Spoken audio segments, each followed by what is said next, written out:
magaalada Laascaanood ee xarunta gobolka Sool ayaa waxa laga dareemayaa qabanqaabada taageeradii abid ugu weynay taasoo loo muujinayo musharaxa madaxweyne ku-xigeenka xisbiga kulmiye ee Somaliland Dr. Salabaan Ciise Axmed Xagla Toosiye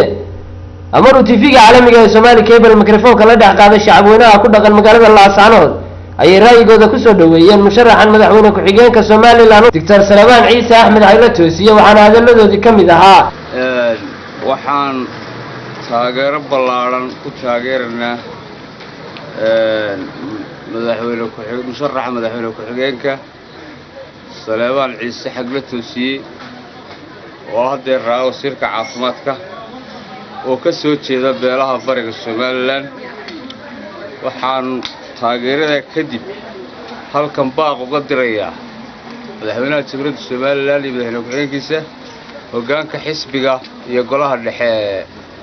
kulmiye waxaan leeyahay madaxweynaha iyo madaxweyne ku-xigeenka waxaan leeyahay sida madaxweynuhu ha uga tago ummadiisa dhaxal ku salaysan midnimada iyo wadajirka Somaliland hoggaan ka soo jeeda oo xilka ka tirsada oo biri lagu xusuusto oo aanay ka tegin hogaamiyaashii hore ha uga tago baan leeyahay golaha dhexe ee kulmiye waxaan leeyahay u heeliya midnimada iyo wadajirka Somaliland oo doorta Xagla Toosiye waxaan saa u leeyahay labada musharax kartidooda iyo gobolada ay ka soo jeedaan baan ku qaadanayaa oo waxay ka turjumi karayaan midnimada iyo wadajirka Somaliland maanta waxa sharaxan haliyay u dhashay gobolada bariga Somaliland ahna wasiirkii caafimaadka ee jamhuuriyadda Somaliland mudane Salabaan Ciise Axmed Xagla Toosiye waana nin aanu ku kalsoonahay hadaan raan heerka gobolada bariga Buuhoodle Sool iyo Sanaag waa nin aanu aad ugu kalsoonahay waxaan ugu baaqayaa golaha dhexe ee kulmiye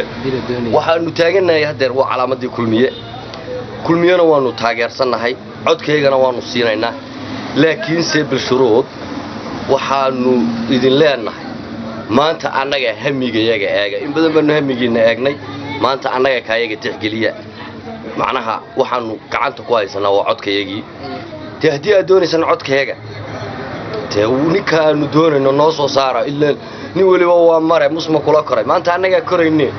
ya dalweynta reer Somaliland waxaan u jeclaan lahayn inay nagu taageerto wax kastaana way ka baxayaan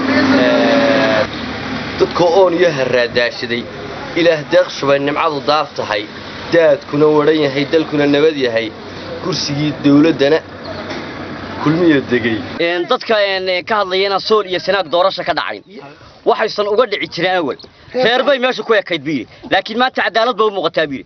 Xagla Toosiyana waanu dooranaynaa codkana waanu siinaynaa hadii xisbiga dhexe kulmiye laga soo doorto oo doorashada ka helo annaguna codkana waanu siinaynaa gobolada Sool iyo Sanaagna waxaad ku codayn karaa dad 370 kun oo qof waxaan leeyahay golaha dhexe kulmiye haddii wax laga bedelin maamulka doorashada madaxtooyo gobolada bari haddii laga bedelo waxaan dooranaynaa madaxweynaha ku-xigeenka Salabaan Ciise Axmed Somaliland هي حكومة عدالة هي حكومة انتقالي هي حكومة أحسن والله العظيم Xagla Toosiye هو أمير أن انتقل في منطقة Laascaanood